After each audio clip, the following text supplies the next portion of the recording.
Bien chers frères et sœurs dans le Seigneur, que la grâce et la faveur de notre Seigneur Jésus descendent et demeurent sur chacun et chacune de vous. Aujourd'hui, l'Église nous invite à célébrer la solennité du Sacré-Cœur de Jésus. Cette fête a été instituée pour l'Église universelle par le pape Pie IX en 1856. Mais aujourd'hui, en plus de célébrer le Sacré-Cœur de Jésus, l'Église nous invite aussi à prier pour la sanctification des prêtres. Cette demande a été adressée par le pape Jean-Paul II en 1995 pour tous les prêtres, parce que les prêtres, ils sont ceux qui portent ce cœur de Jésus au monde. Ils sont ceux qui portent dans leur corps fragile ce trésor inestimable qu'est le cœur de Jésus, qu'est l'amour du Christ. Et le pape a estimé que nous devions prier pour les prêtres, prier pour ces gens qui se sacrifient, qui se consacrent à l'annonce de la bonne nouvelle. Pour le petit partage d'aujourd'hui, je voudrais nous proposer de réfléchir sur le cœur.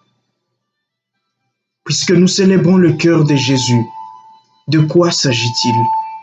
En quoi est-ce que ce cœur nous concerne? Comment est-ce que nous pouvons devenir comme Jésus des sacrés cœurs? Le cœur, nous le savons, est un organe de plus important dans notre corps. C'est au fait le cœur qui oxygène le corps. C'est le cœur qui donne comme le ton à tout notre corps. C'est grâce au cœur que le sang arrive partout dans notre corps. C'est grâce au cœur que nous arrivons à réfléchir parce que le cerveau est alimenté par ce sang et ce sang est oxygéné. Sans ce sang qui porte l'oxygène, notre cerveau arrête de réfléchir, notre cerveau se meurt. Et donc le cœur est comme ce lieu qui alimente, est comme ce moteur qui alimente l'ensemble de notre organisme. Nous avions célébré le dimanche passé Jésus comme pain, Jésus comme vin, Jésus comme nourriture. Aujourd'hui, c'est encore ce même Jésus que nous mangeons qui se répand dans notre corps, qui se répand dans notre esprit, qui se répand pour faire de nous de vrais enfants de Dieu. Alors le cœur, aujourd'hui nous voyons des gens. On s'est dit, mais pourquoi certaines personnes sont si intelligentes, mais ne peuvent pas accomplir de grandes choses, mais ne peuvent pas aider, mais ne peuvent pas avoir pitié, mais ne peuvent pas avoir de compassion? Mais c'est parce que leur cerveau manque ce sang oxygéné. Leur cerveau n'est pas nourri par ce qui vient du cœur. Rappelons-nous, Jésus nous dit, la bouche parle de l'abondance du cœur. C'est ce cœur qui pompe. Et le cœur de Jésus pompe l'amour. Le cœur de Jésus pompe la compassion. Le cœur de Jésus pompe la miséricorde dans tout l'ensemble de son corps qu'est l'Église. Mais où est-ce que nous en sommes aujourd'hui? Qu'est-ce que nos cœurs pompent dans le monde? Qu'est-ce que nos cœurs pompent au-devant de nous? Le cœur est le lieu des affects. Le cœur est le lieu où se passe tout ce qui nous nourrit, tout ce qui nourrit notre relation à Dieu. C'est ainsi que un cœur qui pompe, par exemple, l'avarice, envoie au cerveau cette avarice. Et le cerveau qui réfléchit, réfléchira en termes de s'accaparer de biens, en termes de s'enrichir, en termes de vouloir garder tout pour lui-même. Un cœur qui pompe l'envie, le désir, c'est un cœur qui envoie ces mauvaises envies au cerveau. Et le cerveau réfléchira sur la manière de nuire, sur comment nuire aux autres. Un cœur qui pompe la colère enverra au cerveau cette colère. Et le cerveau, pour réfléchir, mettra en pratique cette colère. Et tu vois les gens qui sont toujours fâchés, qui se battent, qui tapent sur les autres. Aujourd'hui, nous avons beaucoup de cas de violence, beaucoup de cas de racisme, beaucoup de cas de personnes qui tuent d'autres sans aucune raison. Et nous nous demandons, mais toutes ces personnes sont des personnes intelligentes. Toutes ces personnes ont des diplômes. Toutes ces personnes sont allées à l'école. Oui. Mais qu'est-ce que leur cœur pompe dans leur cerveau? De quoi est fait le sang qui va dans leur cerveau? De quoi est fait leur oxygène? Vous savez, beaucoup de cœurs sont abîmés. Beaucoup de cœurs sont meurtris. Beaucoup de cœurs souffrent parce que à l'intérieur de ces cœurs, il n'y a pas l'amour. À l'intérieur de ces cœurs, il manque de compassion. À l'intérieur de ces cœurs, il manque la miséricorde. À l'intérieur de ces cœurs, il manque le sourire.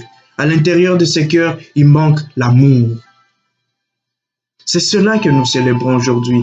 Lorsqu'un cœur est capable de pomper l'amour, le cerveau ne réfléchit qu'en termes d'aider. Le cerveau ne réfléchit qu'en termes de voir en l'autre moi-même.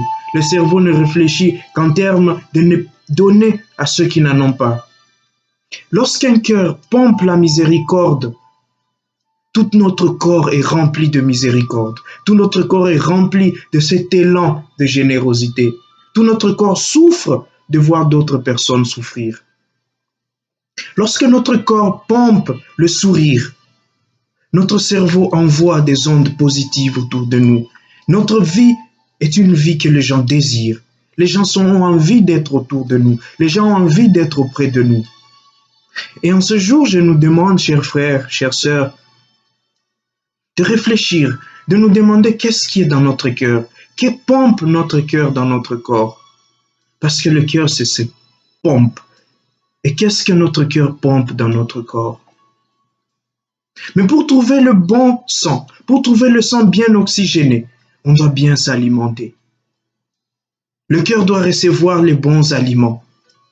Et le bon aliment que nous avons dans notre vie de chrétien, c'est la parole de Dieu. Un cœur qui se nourrit de la parole de Dieu pompe dans notre corps tout ce qui est de Dieu. Pompe dans notre corps tout ce qui est de Jésus. Pompe dans notre corps tout ce qui est utile à la vie. Nourrissons-nous de la parole de Dieu. Nourrissons-nous de tout ce qui vient de Dieu. Nourrissons-nous des commandements de Dieu. Nourrissons-nous de bons conseils. Nourrissons-nous de bons amis. Nourrissons-nous d'un bon entourage pour que notre cœur soit enrichi, pour que notre cœur pompe dans l'ensemble de notre corps tout ce qui est positif. La bonté, la charité, l'amour, la miséricorde, l'entente, la patience. Mais si nous nous nourrissons de la mauvaise compagnie, si nous nous nourrissons de la pornographie, si nous nous nourrissons du racisme, si nous nous nourrissons de péché, notre cœur pompera vers notre cerveau tout ce qui est mauvais. Notre cœur pompera vers notre cerveau, vers notre corps tout entier, tout ce qui n'est pas de Dieu. Et ce qui n'est pas de Dieu nous détruit. Ce qui n'est pas de Dieu va à l'encontre de ce que nous sommes comme chrétiens. Alors célébrer le Sacré-Cœur de Jésus, c'est célébrer ce cœur qui jusqu'au bout a pompé l'amour, qui jusqu'au bout a pompé la miséricorde. Jésus ayant aimé les siens qui étaient dans ce monde, il les aima jusqu'au bout. Et son cœur, lorsque Jésus apparaît à Marguerite Marie Alacoque, il lui dit, ça c'est mon cœur que j'ai donné au monde, mais que les hommes et les femmes m'ont rendu souvent l'ingratitude. Je leur ai donné ce cœur d'amour, je leur ai appris à aimer, je leur ai appris à soutenir ceux qui peinent, je leur ai appris à relever ceux qui sont en train de souffrir, à essuyer les larmes de ceux qui pleurent, à compatir avec ceux qui sont dans la peine. Mais eux, ils m'ont rendu l'injure, ils m'ont rendu la trahison, ils m'ont rendu la mort, ils m'ont rendu la torture. Mais le cœur qui aime, c'est un cœur qui ne se fatigue pas. Un cœur qui aime, c'est un cœur qui est toujours prêt à aller, toujours prêt à voler au secours des autres. Demandons en ce jour au Christ de nous donner son cœur, de mettre en nous ce cœur qui va vers l'autre, de mettre en nous ce cœur qui est compatissant. Demandons au Christ de renouveler notre cœur. Si notre cœur est devenu dur, si notre cœur est devenu malade, si à un moment nous n'avons même plus de cœur, c'est-à-dire devant les situations du monde nous ne ressentons rien, si tout nous est devenu indifférent, alors demandons au Christ de renouveler notre cœur. Demandons au Seigneur, par son Esprit Saint, de faire entrer à nous, de nous nourrir des éléments positifs, de nous nourrir de sa parole, de nous nourrir de son amour, pour que notre cœur, rempli de cet amour, pour que notre cœur, rempli de cet oxygène, puisse envoyer dans notre corps, puisse envoyer à notre cerveau cet oxygène qui permet au cerveau de fonctionner, qui permet au cerveau de penser et de coordonner tous les mouvements de notre corps. Ainsi, nous pourrions être de vrais messagers de la parole du Christ. En ces temps de crise, en ces temps de peine, en ce moment d'incertitude, nous pourrions être les personnes qui font la différence. Nous pourrions être ces cœurs dont l'abondance est l'amour, dont l'abondance est la compassion, dont l'abondance est la miséricorde. Que le Seigneur nous donne cette grâce et que ce cœur de Jésus, chaque jour, nous transforme. Prions Jésus-Christ qu'il nous donne son cœur. Prions la Vierge Marie qu'il nous obtienne de son Fils ces cœurs d'amour. Et prions à Dieu le Père qu'il nous mette ensemble avec son Fils pour que nous puissions apprendre comme lui à avoir un cœur miséricordieux, un cœur qui va vers la sainteté, un cœur qui va vers Dieu. Chers frères et sœurs, merci pour ce jour. Je tiens à souhaiter aussi un joyeux anniversaire à toutes les congrégations qui portent le nom de Sacré-Cœur de Jésus, masculines comme féminines, à tous les groupes et mouvements qui se dédient au Sacré-Cœur de Jésus. Restons fidèles à ce cœur, restons fidèles et attachés au cœur de Jésus, car c'est ce cœur qui a porté les peines du monde, c'est ce cœur qui a changé notre monde. Nous nous retrouverons très bientôt pour continuer de célébrer les merveilles de Dieu. En attendant, prenez bien soin de vous et que Dieu vous bénisse. Amen.